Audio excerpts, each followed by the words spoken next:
What's up, guys? Jake SLEASMAN, Blue Collar Outdoors, and today we got 28 gauge from Salt Creek. Stay tuned.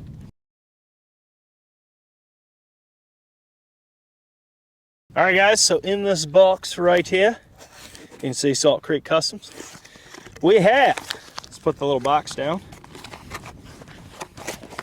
We got some 28 gauge that he loaded up, as you can see right here. So you can see it. Try not to get the shadow on it. Okay, so it's 2 3/4 ounce and a quarter of number 9s going 1025 feet per second. So Moose put a pattern up with this. Now I'm going to put a pattern up with it. As you can see, we have the Mossberg SA28 on the Bog Death Grip, and we have the Patternmaster Code Black Turkey 515 in it. So we do have a little bit different constriction than what Moose has shot this in. He did the Indian Creek 520. So we'll see how my Mossberg does with this Code Black Turkey 515. We're at 40 yards like usual to the tip of the choke. So let's see what this does to that birchwood Casey down there. All right, so once again, Mossberg SA28. We got the Patternmaster Code Black Turkey 515.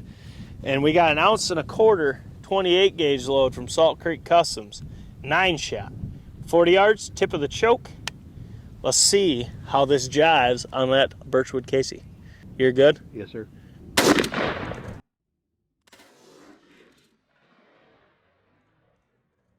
Oh, Little left. little left. Looks like it's on his noggin. Let's go down and Sharpie that and see how it did. Yes, you got yours. I was going to tell how to grab mine. All right, guys. So once again, that was a Mossberg SA28 with the Patternmaster Code Black Turkey 515 with the Salt Creek Custom 28 gauge. It's 1 1/4 ounce payload of straight 9s, and this is what it did at 40 yards.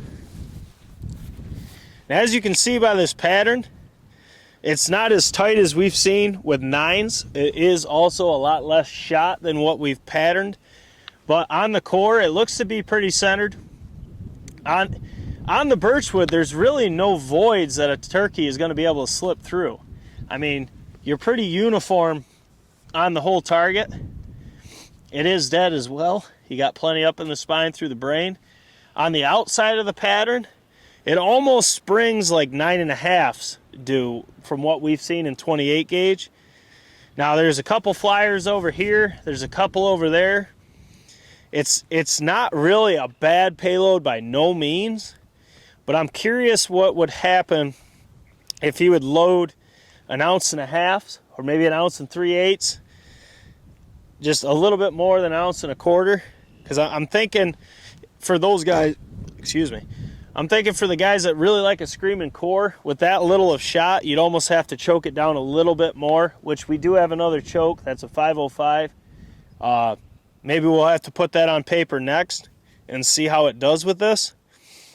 But realistically, looking at this pattern, at 40 yards with that setup, that'll kill your turkeys every time. There's nowhere in the target that he could slip through as long as you're holding zeroed and you're dead on him. I mean, he's not getting through. It's going to kill him. But speaking out of pure pattern performance, we've seen a hell of a lot better. Oh, look at this. I missed it. Oh, you put one in the old 10-ringer. Yes, you got to zoom in on that. That's a rare feat. We did. I just saw this. The true 10-ring. We did put one right through the old hole for the birchwood That's about Casey. as center as you can get to, it looks like. You betcha. It's freaking. Old dead eye. Hell yeah. Anyways, that's more lucrative than the beard hit to us, is what it is. Anyways, I can't really speak bad about this pattern because it would kill him every day, every time when you squeeze that trigger. But I'd like to see 1.5 ounces in his shells and see what it would do. Getting a little bit more shot. It could fill in that core a little bit more, but realistically, guys, you're trying to kill turkeys. That right there and that setup would kill turkeys every time. You got a little leeway. Actually, you got quite a bit of leeway. There's not a terrible amount of flyers. There's not really anything bad to say about it at all. But once again, that was a Mossberg SA28 with a Patternmaster Code Black Turkey 515 and Salt Creek Customs 1.25 ounce of 9s at 40 yards. And that right there is going to kill your turkeys, especially if you had a youth or a new turkey hunter, or you like lenient patterns like I do. That's going to do the job every time you squeeze the trigger. At the end of the day, that's what we care about. Screaming cores and all that is really cool on patterns. As long as it kills your turkeys, that's what it's about. But guys, drop your comments below. Let us know what Salt Creek Customs you've shot, what you found in your guns, whatever gauge you may have shot with it. Let us know what you thought of their performance in your guns. It's looked pretty dang good for us in our setups, but we got a lot to test yet. Still very young on testing with them. Can't wait to get to more. I think we're gonna have to put that in the Kicks 505 and see what it does. Maybe it'll be too tight. Only one way to find out. But guys, make sure you subscribe so you do not miss out on any of our content. This is the busy time of the year for the channel. We pump out patterns nonstop, 2 times a day, and I just want to throw this in here. The notification bell is key for many things. I have a lot of people ask well, not ask, more like complain that when we put a pattern test up and it looks really good, good odds is sells out really quick after that video is dropped. The only way to beat the crowd is to have the notification bell set so you can view the pattern, be one of the first to see it. That way, if you like what you see, you can go buy it before everyone else buys it. So just throwing that in there. Guys, Jake SLEASMAN, Blue Collar Outdoors. Smash the thumbs up button, share the videos, subscribe. More to film. Toodaloo.